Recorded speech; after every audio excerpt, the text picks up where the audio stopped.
Bonjour, bienvenue sur Moon Spirit. Je suis maman de 2 petits garçons, doula holistique, praticienne hypnonaissance, communicante subtile, énergéticienne, tout un tas d'autres choses. Aujourd'hui, je voudrais vous parler de pourquoi il y a autant d'enfants atypiques. Pourquoi les nouveaux enfants sont souvent atypiques. Alors quand je dis les nouveaux enfants, je vous avais déjà fait une vidéo sur le sujet, cela ne signifie pas tous les enfants qui s'incarnent en ce moment. C'est les enfants qui sont particuliers, et il y en a de plus en plus, les enfants atypiques. Quand on dit atypique, cela regroupe tout un tas de choses. Cela regroupe la sensibilité émotionnelle. Ça, c'est une caractéristique qu'on retrouve presque dans tous les nouveaux enfants. Donc ça va être des enfants hypersensibles, empathes, qui vont, moi je suis comme ça et mes enfants aussi, réagir avec une sensibilité, qui vont être touchés, qui vont être émus beaucoup plus que la moyenne, beaucoup plus que la société.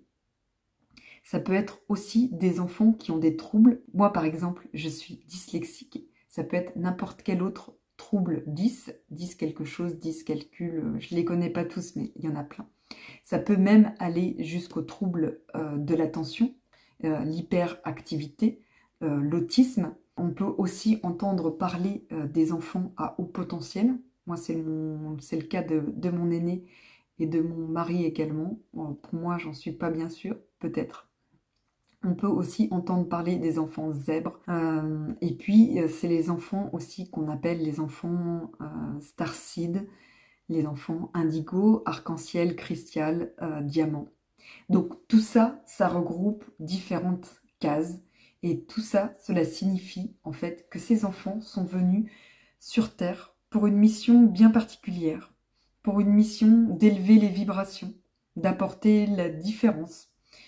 Et donc c'est pour ça que ces enfants sont particulièrement sensibles à l'injustice.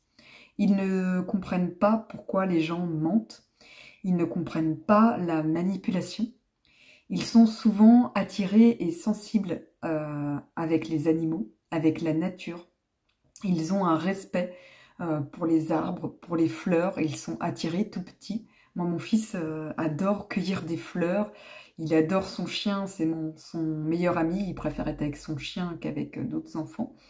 Alors ça peut paraître bizarre, mais voilà, ces nouveaux enfants sont venus là pour nous apporter un angle différent, pour nous apporter un éclairage différent.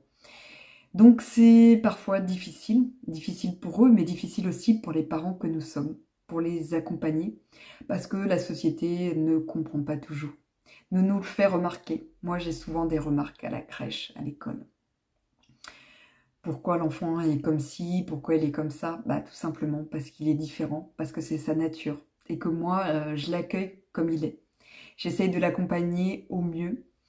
Dans les histoires, il est très sensible aux histoires et j'essaye aussi de faire attention à ne pas forcément raconter les histoires classiques. Par exemple, je vais prendre des exemples très concrets sur le loup et le petit chaperon rouge.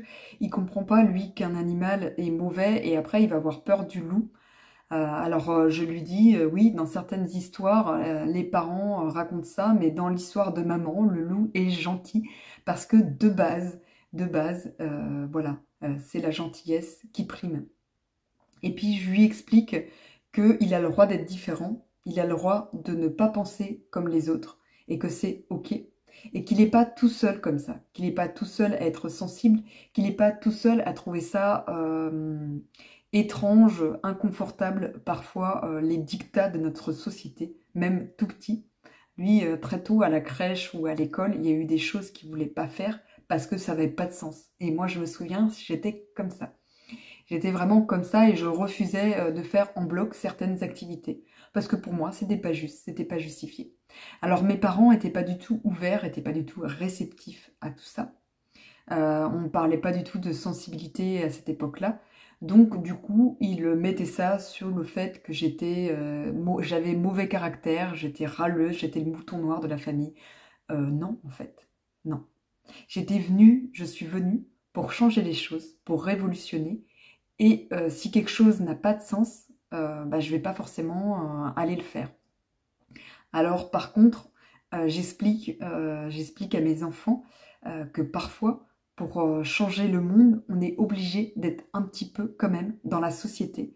Et il y a parfois des choses qu'on fait en pensant que c'est pas forcément juste, mais on le fait pour pouvoir après mieux toucher les autres et changer les autres. Donc être différent, cela ne veut pas dire tout rejeter. Mais cela ne veut pas dire non plus tout faire les yeux fermés, accepter tout ce qu'on nous dit. Et quel que soit l'âge, ce n'est pas parce qu'on est petit qu'on doit obéir. Et ça, je m'en souviens, j'ai toujours eu du mal avec l'autorité, avec l'injustice. Et c'est pour ça que je reconnais bien mes enfants là-dedans. Et si on leur donne un ordre, quelque chose avec une autorité qui sonne faux, qui vraiment, si on se prend de haut, eh ben ça va mal passer. Donc il faut plutôt leur expliquer les choses, se mettre à leur hauteur et puis leur permettre de prendre part à certaines décisions, d'essayer de les rendre autonomes et de leur expliquer un maximum de choses. S'il y a des choses que nous-mêmes on fait par contrainte, parfois on n'a pas le choix, et je dis pas moi-même, des fois je fais des choses que je suis pas forcément toujours alignée avec tout ce que je fais, même si j'essaye au maximum bien sûr, c'est de toujours aller exprimer, aller justifier pourquoi on le fait. Parce que nos enfants hypersensibles vont le ressentir. Et ils n'ont pas non plus, ces enfants-là, il y a une autre particularité, c'est qu'ils n'ont pas la même amnésie que nous. Parfois, ils se souviennent de leur vie parallèle, de leur vie antérieure. Parfois, c'est leur première vie ici sur Terre. Donc, c'est pour ça qu'ils posent autant de questions. Tout leur paraît, j'ai envie de dire débile, mais c'est le mot qui me vient, tout leur paraît absurde. Par exemple, la politesse. Moi, c'est quelque chose, mon mari a beaucoup de mal avec ça. Alors que, pourtant, pour eux, moi, j'ai envie de dire, pourquoi ça lui paraît bizarre? Parce que tout simplement, là d'où il vient, là d'où ils viennent, tout le monde est gentil, tout le monde est amour, et il n'y a pas besoin de se justifier quelque part, il n'y a pas besoin d'avoir un mot-clé, s'il te plaît, pour demander quelque chose avec le cœur. Et là, presque des fois, quand on demande à un enfant d'être poli, « Oh, tu m'as pas dit s'il te plaît », c'est souvent, des fois, ça sonne fou. On veut inculquer à l'enfant quelque chose de respectueux, quelque chose dans l'amour. Alors si on lui demande d'être poli en étant direct, en étant dur, ça sonne faux. Et lui, il va pas comprendre. Il va pas comprendre ça. Voilà. Donc ça, c'est des petits exemples.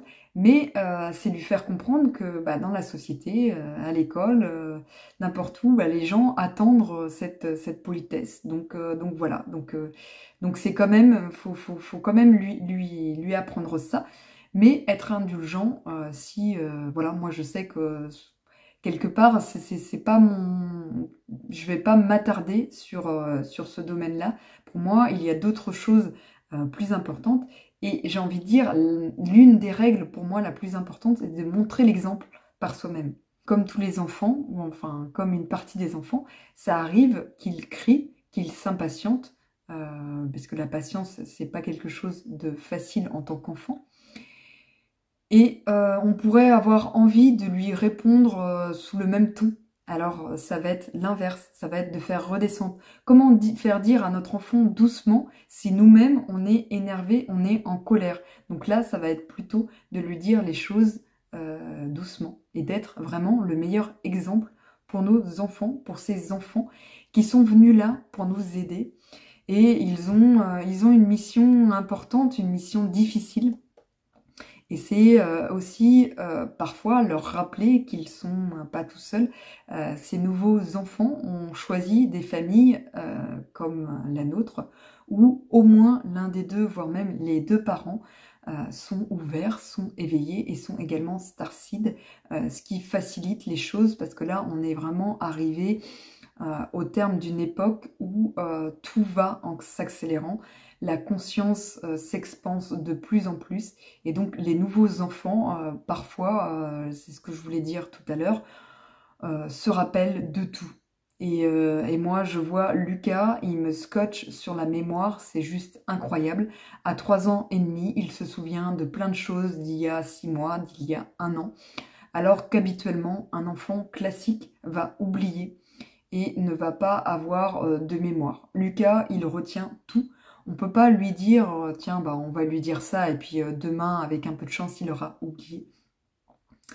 Non, non, non, non, il se souvient de tout ce qui est marquant. Quelque part, c'est là aussi, ces nouveaux enfants, on ne peut pas mentir ou les manipuler comme la société le fait avec nous, puisqu'ils voient clair, ils ressentent en fait, ils sont vraiment des éponges à émotions, hein. Pour la plupart, ils ont des dons et des capacités déjà très, très évoluées, donc ils peuvent être clairvoyants, clairaudients, voire même télépathes. Et donc, il faut être juste avec eux, leur parler. S'ils posent des questions sur le paranormal, être à leur écoute, mais ne pas non plus trop les assaillir est-ce que tu vois ça, est-ce que tu entends ça.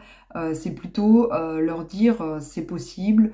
Voilà, chaque personne a des capacités qui sont différentes, qui peuvent être développées ou non.